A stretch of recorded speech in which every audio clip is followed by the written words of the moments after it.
Welcome back, everyone. For Tuesday, it is time. In case you're wondering why my videos have been so slow lately, it's because, as you can probably hear, my voice is a little off. And that's because I lost my voice for an entire week. I could not really speak, either because my voice wouldn't allow it, or because it would hurt when I would speak. And I was like, it's so weird, because I would check every day and I don't have a fever. I don't have the flu, don't have COVID either. Check for that as well. Check for all kinds of things. And then today I went to the doctor and he's like, the doctor was like, oh, so it's like you can't, let me see your throat. It's like, oh, your throat seems fine, like it's nothing too crazy there. And then he's like, okay, let me, so you said your nose is also like always like full of mucus, right? And like very stuffed. I was like, yeah, okay, let me take a look at your nose. He like puts these like these guns into my nose and like just like shoots things into my nose that like clears out everything, and just I can finally breathe normally for like 5 seconds. And then he puts a camera into my nose. He puts one of those like, you know, like small, very thin, like tiny cameras into my nose, and just like goes through the entirety of my nose and like the entirety of my head, the insides. Yeah, the endo camera. And I can just feel him just like mashing, taking pictures of like the entirety of the insides of my nose. And then finally he's done, and then he's like looking through all the pictures, like, oh, look at this. You see this? That's a bacteria. That bacteria has been leaking into your throat, and it's an infection, and that's the reason why you've been having this. I'm gonna give you antibiotics. Drink them for a week, and you should be good. I was like, okay, thanks. So yeah, I think for this week I will try to get back to videos. I have some videos that I recorded before that I've been slowly editing, but I've also just been kind of like resting too. So I guess my body just kind of told me to calm down and take a rest for once. So that's what I've been doing, but I also revived the second channel. If you haven't seen, I upload on the second channel, so it's not just the main channel, but we have big stuff coming up on Twitch anyway. In just a week, we have the big product announcements, so I'll definitely be better by then. And there's some other big things happening in the coming week or two that you can look forward to being announced soon as well, so look forward to that. Oh, okay, so they're doing this thing at the card game festival this year again that they did last year, where attached to the next month's copy of Monthly Bushiroad, which, by the way, I went and bought Monthly Bushiroad this month. Managed to get 4 for the Orphis promo. So this was the last thing I did before I got really sick. So I managed to get 4 of those. So there will be an exchange ticket inside of that Monthly Bushiroad, which if you come to the card game festival, you can exchange for 5 promos. Alright, we have 2 new V and Premium promos. We have Angels and Dark Irregulars. Alright, so the Angel Feather one is, they're both the same top effect. In hand, you can discard them for G-Guardian Call effect. And then the unique skill for the Angel Feather one, she's Hamariel. And having just played the Granblue Fantasy Anniversary event and crying a lot, I'm already very happy about this. But anyway, when this card is placed from your hand to Guardian Circle, you can choose from your drop or hand a heal and banish it. Choose for each of your base up damage. This unit gets plus 5k shield, and if you have more damage than your the same or more damage than your opponent, you may CB1 and make your Vanguard have plus 5k for the rest of this turn. Alright, then the Dark Regulars one, the unique effect is when placed from hand to Guardian Circle. If your soul is 6 or more, you can banish a heal from hand or drop, and then it gains plus 20k shield. And if you have 10 or more in soul, you may count them off to 1, and your Vanguard gets permanent 5k for the turn. What is that mid hat doing there? Why is the mid hat like copy pasted over a dark strain? Yeah, that's gonna be the Sapporo sleeves. It sucks it's on the 21st though, because that's the week before like a lot of things. This is the week before week before Golden Week, week before Evo Japan, 2 weeks before Davangasai. I don't think I can afford to travel. I wish they did this a bit earlier. Oh, this episode was so good.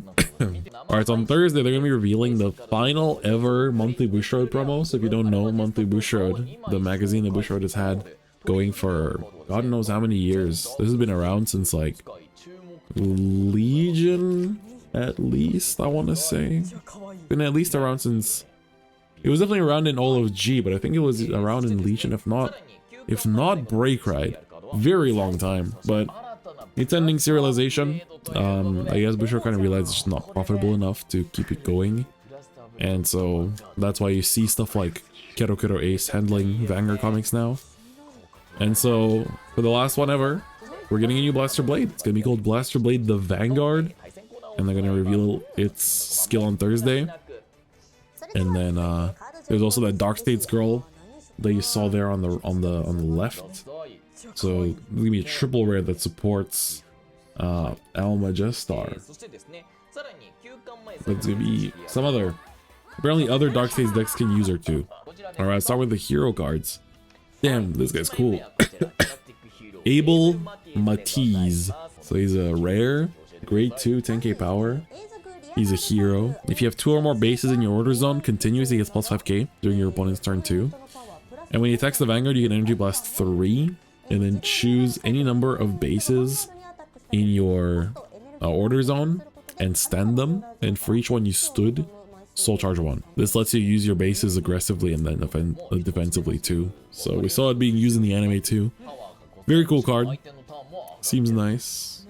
Mandatory Soul Charge though. That's, yeah, Soul Charge is mandatory. Deck out Turbo.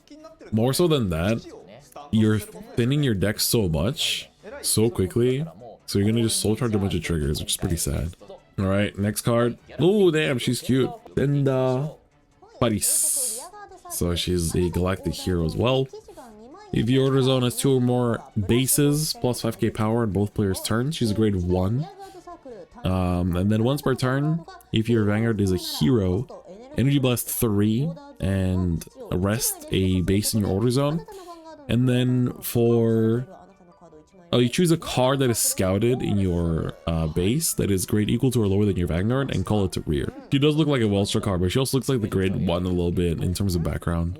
Yeah, she taps your base, so your base is calling, like resting to call anyway, so... This skips the discard of that, replaces it with Energy Blast 3, which is virtually free. 30k boost is pretty good too. Or attack, you can swap into her, should be an 18k attack. So that's also pretty good. Yeah, this is a pretty good card. Both cards seem pretty nice, and like, more good targets for you to deck thin into, so. Alright, Varga support, we have this bird. So this is Beedo Crow. Bead Roll Crow. Anyway, this guy is, if you have a grade 3 or greater when he's retired from your rearguard circle by your grade 3 or greater Varga's ability, choose the opponent's rearguard and retire it. So this lets you touch the back row. He's a grade 2. That's kind of bad though. Doesn't gain power, not even 5k, so like you have to commit a booster. Gets, like, without persona, it's denied by a defensive. Pretty bad. It's stealth. Yeah, it is a stealth. Alright. Oh, there we go. Triple rare. Damn. Is it Hagia Sensei art? Every card in this deck is drawn by Hagia Sensei. Shura was too, and so is Varga. Alright, this name is Rokusei, the grade 1. When placed on rear, if your Vanguard is a Varga, for that turn, your opponent cannot intercept, period. And then second skill is, when a front row rear guard in the same column as this unit is retired, this turn, either player's unit, if your Vanguard's a Varga grade 3 or greater, you can retire to draw 1. So basically it's a mid-hat.